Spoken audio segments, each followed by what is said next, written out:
Audio Jungle.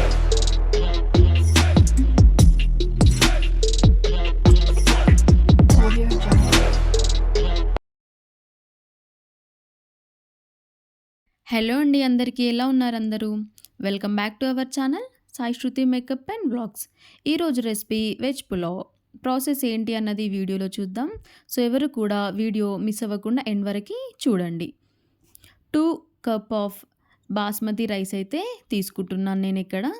2 cup of basmati rice తీసుకొని ఒక 2 to 3 times నీట్‌గా వాటర్ ఏసుకుంటూ వాష్ చేసుకోవాలి. డస్ట్ పార్టికల్స్ కానీ ఏదైనా శాండ్ లాంటిది ఏమన్నా ఉంటే తీసేసుకొని నీట్‌గా వాష్ చేసుకోవాలి.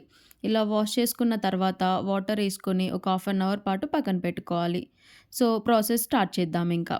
పాన్ పెట్టుకొని కావాల్సినంత ఘీ యాడ్ చేసుకుందాము. ఘీ లేదు అంటే ఆయిల్ అయినా కూడా యాడ్ చేసుకోవచ్చు. నేను ఇక్కడ ఒక కప్ ఆఫ్ ఘీ, ఒక కప్ ఆఫ్ ఆయిల్ అయితే యాడ్ చేశాను. ఇందులోకి బిర్యానీకి సంబంధించిన దాల్చిన చెక్క చిన్న చిన్న పీసెస్ లాగా 2 పీసెస్ యాడ్ చేసుకుంటున్నాను. ఇప్పుడు ఇందులోకి బిర్యానీ లీఫ్, ఇలాచీ, లవంగం వేసుకొని ఒక స్టార్ కూడా యాడ్ చేసుకొని 2 మీడియం సైజ్ ఆఫ్ ఆనియన్ కూడా చిన్న చిన్నగా కట్ చేసి యాడ్ చేసుకోవాలి. ఇవి లైట్‌గా బ్రౌన్ షేడ్ వచ్చేంత వరకి మీడియం ఫ్లేమ్‌లో పెట్టుకొని ఫ్రై చేసుకోవాలి. ఇలా కొంచెం ఫ్రై అయిపోయిన తర్వాత బ్రౌన్ షేడ్ వచ్చిన తర్వాత ఒక 2 పచ్చిమిర్చి మీడియం సైజ్‌లో కట్ చేసుకొని అవి కూడా యాడ్ చేసుకోవాలి. ఇవి కూడా కొంచెం డీప్ ఫ్రై అయిపోయిన తర్వాత అల్లం వెల్లుల్లి పేస్ట్ లిటిల్ బిట్ ఒక 2 స్పూన్స్ లేదా ఒక కప్ తీసుకోవాలి. సో ఇది అప్పటికప్పుడు గ్రైండ్ చేసి వేసుకుంటే టేస్ట్ అయితే బాగుంటుంది. ఈ అల్లం పేస్ట్ యాడ్ చేసిన తర్వాత పచ్చి స్మెల్ అంతా పోయి ఫ్రై అయిపోయేంత వరకు ఫ్రై చేసుకోవాలి.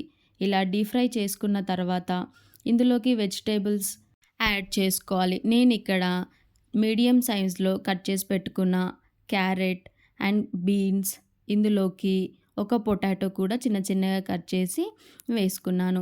ఇవి కూడా ఫ్రై అయిపోయేంత వరకు మీడియం ఫ్లేమ్‌లో పెట్టుకొని ఫ్రై చేసుకోవాలి.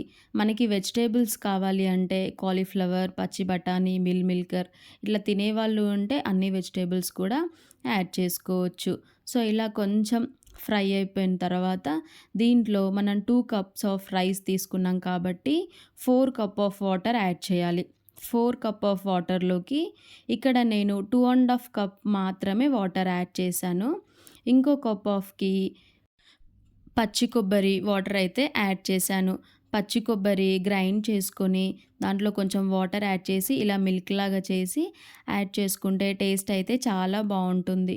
సో ఇందులోకి రుచికి తగ్గంత సాల్ట్ కూడా యాడ్ చేసుకోవాలి.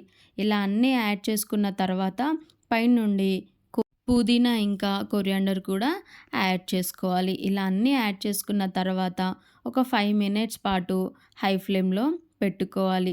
ఇలా మనకి అది బాయిల్ అయిపోయినప్పుడు బబుల్స్ వచ్చేంత వరకు కూడా బాయిల్ చేసుకోవాలి.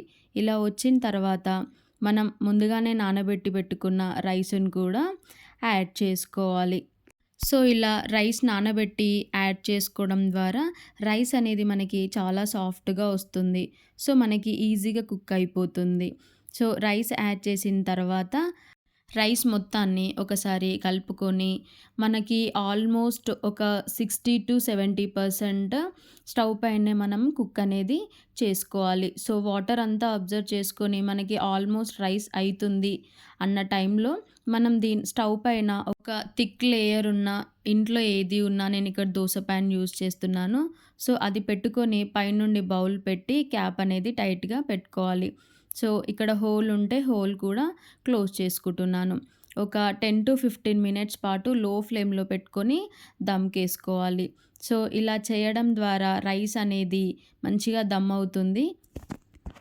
ఇలా దమ్ చేసుకున్నప్పుడు ఎలాంటి హెయిర్ గ్యాప్స్ లేకుండా అన్నీ క్లోజ్ చేసుకుంటే సో 10-15 మినిట్స్‌లో రైస్ అనేది పర్ఫెక్ట్‌గా కుక్ అవుతుంది. 15 మినిట్స్ తర్వాత రైస్ అనేది ఇక్కడ పర్ఫెక్ట్‌గా కుక్ అయిపోయింది.